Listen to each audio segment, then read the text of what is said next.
Bueno, en primer lugar, nada, pues agradecer al PCM no solo la labor política que ha realizado hasta el momento y desde luego la etapa que se abre al frente de la cual es desde luego nuestro referente político y la mayor fortaleza que tenemos, ¿no? Sentar esto como premisa, y agradecer por supuesto la invitación a formar parte de esta escuela en esta mesa de lujo para poder hablar desde luego de uno de los temas que están marcando, ¿no?, este momento político, este momento de excepcionalidad histórica que venimos viviendo, y desde luego un debate que no ha hecho más que abrirse y que en cualquier caso pues bueno, va a tener que jugar un papel clave en la reflexión de las y los comunistas para saber efectivamente qué es lo que vamos a enfrentar a partir de ahora, ¿no? Bueno, sin ir sin enrollarme mucho más en estas cuestiones previas, me gustaría hacer una intervención centrada en varios aspectos, ¿no? En primer lugar, mi intervención va a estar de alguna forma, efectivamente, como señalaba Álvaro, apuntaba Álvaro en su introducción, me gustaría hacer una reflexión a futuro. Ahora bien, para poder hablar de cómo vamos a enfrentar esta nueva etapa, esta nueva, digamos, este nuevo contexto político en el que la unidad popular es un debate que late de fondo, sí que me parece necesario hacer una reflexión previa de índole política sobre qué nos ha llevado hasta aquí, ¿no? Intentar contestar de alguna forma cómo hemos llegado hasta aquí y en qué contexto nos encontramos actualmente. Por eso voy a intentar dividir la intervención en dos partes, ¿no? En una primera parte en la que me voy a centrar precisamente en el contexto actual, ¿no? Entendemos que efectivamente no paramos de oír hablar de ello, de hecho es uno de los elementos que de algún modo se ha ido apuntando en los últimos tiempos y con cierta consolidación ha calado ya en el imaginario colectivo. Este elemento al que apunto es que estamos asistiendo de alguna forma a una crisis de régimen del 78. Es decir, el marco que se establece en los años de la transición, ese marco político, ese marco, digamos, constitucional tipificado en la Constitución del 78, que se ha desplegado en el sistema político hasta el día de hoy, ha entrado en crisis. Esto es algo que de algún modo ya ha calado en el imaginario colectivo social. Ahora bien, nos toca a nosotras y a nosotros plantear precisamente una pregunta, plantear un interrogante que tenemos que resolver, ¿no? Y es ¿qué va a pasar con el régimen del 78? ¿Qué es lo que va a suceder? No creo que tenga sentido aquí ahora hacer un debate o plantear desde una perspectiva histórica, ¿no? Abordar desde una perspectiva histórica el régimen del 78. En cualquier caso, sí hay un punto, digamos, una premisa que es inconfundible, que es incontestable, ¿no? Y es que el régimen del 78 es de algún modo ese marco en el que estamos actualmente. Es decir, hoy día no podemos negar que por mucho que estén en crisis o hayamos diagnosticado de algún modo que es un régimen caduco, no podemos negar que seguimos instalados en él. La cuestión es entender cómo podemos salir del mismo, entender y acertar en identificar la salida. Si el régimen del 78 fue de algún modo viable, es porque consiguió de alguna forma articular un consenso de las capas populares de la ciudadanía, por así decir, de las mayorías sociales trabajadoras hacia el régimen. Logró construir ese consenso. Y ese consenso se habilitó de algún modo porque existía un marco de bienestar material que conseguía que las clases trabajadoras de este país pues tuvieran unas ciertas condiciones materiales de vida mínimas, ¿no? Estoy hablando de una cierta clase media con el SEAT 600, vacaciones en Gandía y ciertos contratos indefinidos que podían llevar a la jubilación a los 65. Se habilitó un bienestar material, de algún modo, que lograba, que garantizaba y ataba ese consenso de abajo arriba. Esto que estoy diciendo no justifica el régimen del 78 ni lo condena. No quiero entrar en algo así como críticas morales, sino que simplemente intenta plantear cómo poder entender la viabilidad, ¿no?, del régimen del 78. Y es que yo creo que efectivamente solo desde aquí se puede entender la famosa frase del dictador, ¿no?, del todo atado y bien atado del franquismo, ¿no? Es decir, un sistema dictatorial que de algún modo logra apuntalar, ¿no? Logra construir esos pilares que se apuntalan durante la época de la transición y que garantizan una continuidad institucional, política, económica hasta el día de hoy. Si esto, digamos, son algunas nociones, algunas pinceladas, ¿no? que quiero lanzar, que pueden ampliarse, por supuesto, y están sujetas al debate, ¿qué es lo que ocurre en el 2008? Bueno, en el 2008, con el inicio de la crisis económica, este bienestar material, que siempre fue precario, esto es innegable, siempre fue un sistema de un nivel de explotación de algún modo tolerable, soportable, este bienestar material se rompe de forma definitiva con la crisis económica del 2008. Y en esta situación, buena parte precisamente de estas masas populares, de estas capas populares, se descuelgan. Fruto de la crisis económica, comienzan a descolgarse, digamos, de este consentimiento previamente construido. Es decir, se produce una crisis de legitimidad que se traduce a su vez en una crisis política e ideológica. Para decirlo en términos más sencillos, si me permitís, ya es literalmente imposible que se produzca una recuperación económica para el Partido Popular y el Partido Socialista si no es a costa de empobrecer todavía más, si cabe, la cotidianidad, las condiciones materiales de las clases trabajadoras. Es imposible ya volver al 2007 de alguna forma. ¿Por qué? Porque precisamente esta relación de abajo arriba se ha visto de algún modo, esta paz social, si queremos llamarla así, se ha visto de algún modo totalmente rota. Es en ese sentido que decimos que la crisis económica que comienza en el 2008 deviene en una crisis de régimen, porque la recuperación del ciclo económico hay que hacerla con un nivel de recortes y con un empobrecimiento tal que no podríamos volver a construir ese consenso social sobre los pilares que ya de algún modo operaban políticamente. Y por eso hablamos de crisis orgánica del capitalismo español. Y aquí me gustaría citar una frase de Gramsci que precisamente a la hora de definir la crisis en este sentido, lo que apuntaba no era que precisamente que en este contexto de crisis las clases dominantes han perdido el consenso. Ya no son dirigentes, sino únicamente dominantes, detentoras de una fuerza coercitiva real. Este es, en ese sentido, en el que hablamos de una crisis orgánica que no puede tener más que dos salidas, o una salida neoliberal planteada por los poderes fácticos en estricta connivencia y complicidad con las fuerzas políticas, ¿no? Imperantes, o una salida social que obliga a un replanteamiento, a una reconstrucción, a un proceso constituyente, digamos, del sistema al completo. Bien, si esto es algo así como el contexto dibujado de alguna forma, una especie de esbozo, la segunda parte que me gustaría introducir es la pregunta: ¿cómo llegamos a esa crisis los sectores alternativos al régimen? ¿No? ¿Cómo llegamos a esta situación las izquierdas? ¿Vamos con los deberes hechos o no vamos con los deberes hechos? Porque sin lugar a dudas el debate actual que se está dando tiene mucho que ver con hasta dónde hemos hecho los deberes. Y aquí me gustaría abrir una nota a pie de página que me parece importante.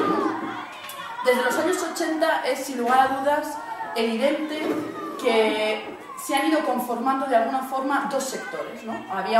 Hemos visto como la sociedad fordista, como el obrero de mono azul, ha dado paso poco a poco a una sociedad posfordista. Esto viene produciéndose en España en las últimas décadas, pero sin lugar a dudas esta distinción, esta diferenciación entre estos dos sectores se agudiza con claridad en el 2008. ¿Por qué? El sector posfordista, ocupado fundamentalmente, si me permitís la expresión, por las generaciones más jóvenes, es ese sector que de algún modo ya no siente, digamos, se comienza a ver como los referentes clásicos articulados en formas de organización clásica, como son los partidos y los sindicatos, de algún modo no están siendo capaces de aglutinar el conjunto de demandas que ellos y ellas plantean. no encuentran una vía, un canal concreto para el protagonismo político. Se produce cada vez más esta distinción entre estos dos sectores. Y lo que producimos, lo que se ve de algún modo que se produce paulatinamente, es algo así como el nacimiento de un nuevo sujeto político. Un nuevo sujeto político que nace, que si de algún modo podemos decir, podemos ponerle una fecha de nacimiento concreta, es sin lugar a dudas el 15 de mayo del 2011. El 15 de mayo del 2011 nace un nuevo sujeto político que no es el único, en primer lugar, no es el único, pero de algún modo cambia el campo político, cambia el tablero político y obliga a ciertos sectores a remodelarse. Y es en este sentido en el que se hace hegemónico. Es en este sentido en el que logra una hegemonía, porque obliga a sectores de la izquierda a una necesaria y urgente readaptación. Por eso decimos que es hegemónico, porque aunque no sea el 99% de la población, no es el 99% de la gente la que debemos salir a las plazas el 15 de mayo del 2011, no es el conjunto de la clase trabajadora la que sale definitivamente a las calles a manifestarse, no es el 99% cuantitativo, pero sí es un 99% simbólico, cualitativo, que tiene un potencial de representar a una mayoría social amplia. Este nuevo sujeto político, pues desde luego era algo que no se había dado, no había aparecido en el escenario político del Estado español en las últimas décadas, y nace con el 15 de mayo. ¿Qué formas de algún modo tiene que obligar a readaptar? ¿Cómo se plantea de algún modo este escenario post-15? Tenemos la izquierda sindical, la izquierda social y la izquierda política. Estos tres ámbitos se ven obligados a una cierta readaptación, reformulación a este nuevo tablero de juego. ¿Y qué es lo que ocurre? Voy a ir un poco veloz, sé que estamos en hora de siesta y quizás es un poco denso. En cualquier caso, si tenemos estos tres escenarios, estos tres sectores, que en este nuevo escenario post-15M se ven obligados a una rápida readaptación. La izquierda social, por ejemplo. Hoy día es ya impensable, y veo a alguna gente joven con la que compartí movilización en las luchas universitarias, hoy día, y probablemente estaréis de acuerdo conmigo, es impensable el movimiento estudiantil tal y como lo entendíamos antes del 15M. Es literalmente impensable. El movimiento estudiantil ha sido siempre algo así como el norte de la brújula, el umbral que nos indicaba hacia dónde tenía que acudir de algún modo la movilización. El movimiento estudiantil ha cambiado de forma radical y se ha tenido que readaptar de algún modo. Una especial mención en el ámbito de la izquierda social se merece, por ejemplo, el movimiento feminista. El movimiento feminista, con el tema, ¿no?, fundamentalmente con las luchas, con el tema del aborto, las victorias logradas, victorias políticas logradas, ha demostrado de algún modo que supo readaptarse rápidamente a este nuevo escenario. Pasamos, un ejemplo muy concreto y muy banal al mismo tiempo, pasamos de manifestaciones de Tirso de Molina a Atocha, a manifestaciones, pues bueno, de Atocha a Cibeles.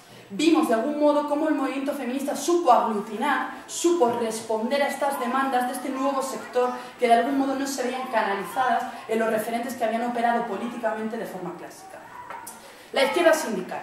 ¿Qué ha pasado con la izquierda sindical? ¿Supo o no supo readaptarse a este nuevo escenario? Bueno, en cierto sentido sí. Si os acordáis, en el 2011 vivimos, ¿no?, a partir del 2011 vivimos varias huelgas generales. Varias huelgas generales en las que sectores precisamente que habían participado en el 15M jugaron un importante papel. Jugaron un papel clave. Recuerdo, ¿no?, surgió el movimiento Toma la Huelga, si no me equivoco, que lo que apostaba era por un modelo de huelga ciudadana. ¿Por qué? Porque se entendía que en un país en el que en esa época estábamos rozando la cifra de 6 millones de personas en situación de desempleo, el éxito de una huelga general no podía medirse ya en el descenso del cómputo del descenso del consumo de la luz eléctrica. Se entendió de algún modo que había que apostar por una nueva forma de movilización que se trasladara también a las calles. Y de algún modo vemos cómo las mareas, la marea verde, la marea blanca, todo este movimiento que surge posteriormente al 15M, logra precisamente, de algún modo, ponerle un broche final maravilloso, por otro lado, final, si me permitís la expresión, pero desde luego logra, de algún modo, concretar, aterrizar, materializar precisamente estas demandas. ¿En qué sentido?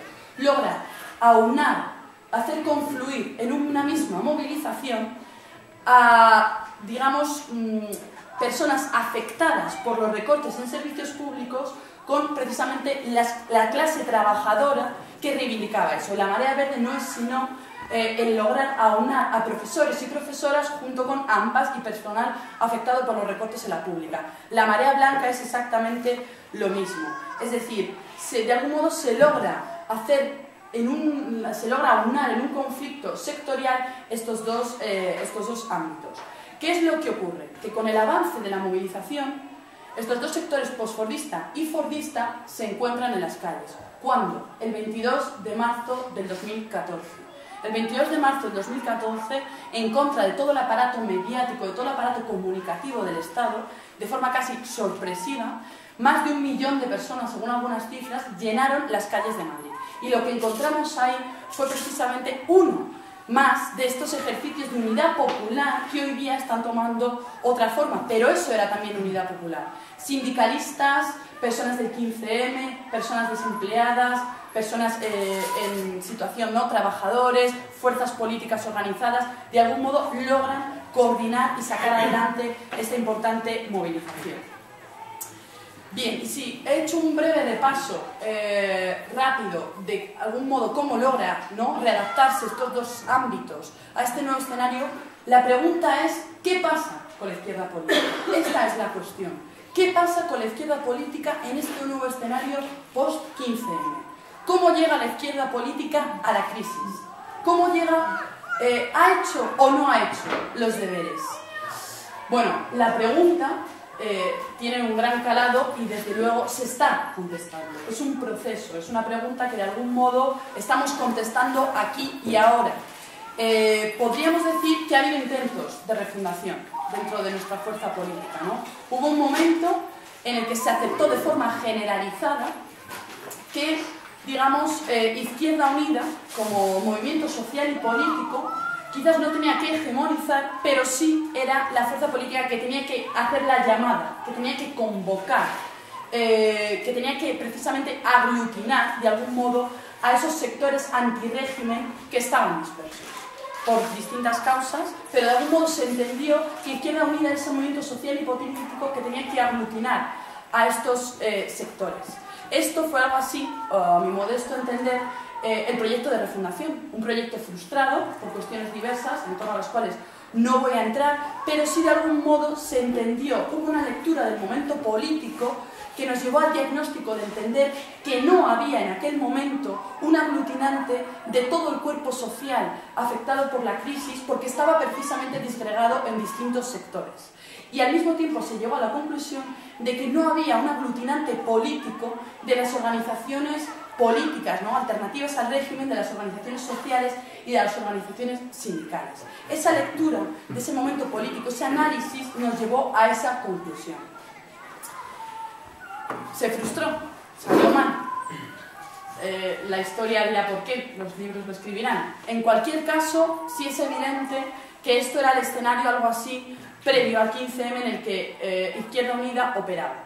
Claro, en este contexto, momento actual, a partir del 25 de mayo del 2014, este hueco que se abre, ¿no?, digamos, las encuestas de algún modo ya iban diciendo, iban reflejando que se abría un vacío en lo electoral, que el bipartidismo de algún modo comenzaba a estar herido de muerte. El 25 de mayo del 2014 se produce una especie de tsunami cuyos efectos todavía sentimos, ¿no? Y surgen agentes políticos que pretenden ser la traducción política del 15M. Pretenden ser la traducción política del 15M. Estoy hablando de Podemos. Podemos decir que se ha perfilado, ha pretendido perfilarse, ¿no?, como un aglutinante de una gran parte de las mayorías sociales, de esta gran parte de estas mayorías sociales que estaban en este descuelgue económico, social, ¿no?, y político-ideológico, ¿no? Un descuelgue se produce a nivel, en términos marxistas, ¿no?, de infraestructura, pero también de superestructura. Hay una crisis material, la crisis ha entrado a nuestros salones.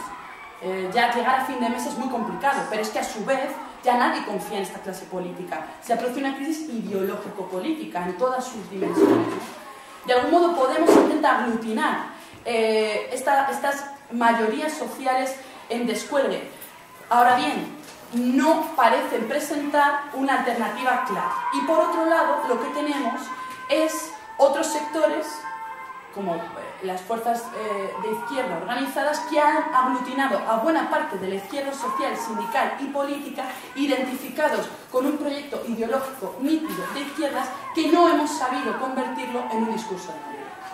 Esto podría ser algo así como una especie de, muy resumidamente, lo que ocurre, lo que constata el 25 de mayo de 2014 y se ha ido consolidando, diría yo, hasta el 24 de mayo, hasta el pasado 24 de mayo, ¿no? Bien, si esta es algo así como la situación dibujada de forma muy amplia, ¿cuál hemos entendido que era la receta? Si estos eran los ingredientes, ¿cuál hemos entendido que era el pastel que había que sacar de todo ello? Bueno, pues muy claramente la unidad popular. La unidad popular. Esa ha sido la solución, la receta. Nuestro diagnóstico nos ha llevado a entender que la construcción y la apuesta política por la unidad popular en lo electoral era una línea de continuidad que ya venía previamente de la movilización en las calles, que tenía que, digamos, asumir y tomar la forma político-electoral en este momento concreto, en el 2015, aquí y ahora. Y como somos materialistas y sabemos que este año se cifra en clave electoral con las 4 convocatorias, pues de algún modo entendimos que tenía que ser así. ¿Por qué? ¿Por qué la unidad popular? ¿Por qué la convergencia? Bueno, pues porque este es el resultado de llegar a esta crisis de régimen sin una unidad orgánica de los sectores populares y de sus tradiciones sociales, sindicales y políticas. El sujeto político es el 15M. Ahora bien, no es el 15M que nació en las plazas, no es el 15M del 2011. Si me permitís la expresión, es algo así como un bebé que ha ido transformándose de algún modo, ¿no? Era un bebé que se hizo adolescente en las marchas del 22 de marzo y que, de algún modo, si puede entrar en una posible edad adulta, será precisamente con y a través de la convergencia y de la unidad popular. Porque, sin lugar a dudas, el sujeto actualizado para poder convertirse en un sujeto de masas y poder reivindicar para sí la defensa del pueblo y de las mayorías sociales. Y simplemente para concluir, ¿no? Si esto es algo así como... No sé si voy muy mal de tiempo. Si esto es algo así como el de dónde venimos, la pregunta ahora es ¿a dónde vamos? ¿No? ¿A dónde vamos? Bueno, esta pregunta es desde luego algo que tiene que contestarse en colectivos, en debates políticos desde la base. Y yo simplemente me gustaría apuntar, lanzar algunos apuntes con respecto a lo que es y no es la unidad popular y sobre todo a los procesos que se han venido dando y cuál entiendo que deben de ser las tareas concretas que nos debemos fijar, ¿no? que nos debemos emplazar de ahora en adelante. En primer lugar, lo que no es la unidad popular. Bueno, lo que no cabe ya, y aquí voy a recurrir a los libros de historia, lo que no cabe ya es la vieja idea del frente único por la base. Traducido al lenguaje coloquial, algo así como la unidad popular soy yo con mi propio chiringuito. Esta, la idea, ¿no?, del frente único por la base, fue una desastrosa idea dominante en los partidos en los años 20 y 30, que llevó a un fracaso estrepitoso en lo electoral que obligó a un cambio de rumbo, obligó a un cambio de estrategia. En España fue el secretario general del Partido Comunista, del PC, Bullejos, quien hasta 1932 mantuvo esta posición, digamos, dogmática y sectaria para impedir de algún modo negociaciones con otras fuerzas políticas. Para el Bullejos, el Partido Comunista era en sí mismo la unidad popular. Bien, esto es precisamente lo que no debe ser, lo que no debemos entender por unidad popular o convergencia. Esto como elemento principal y diría nuclear.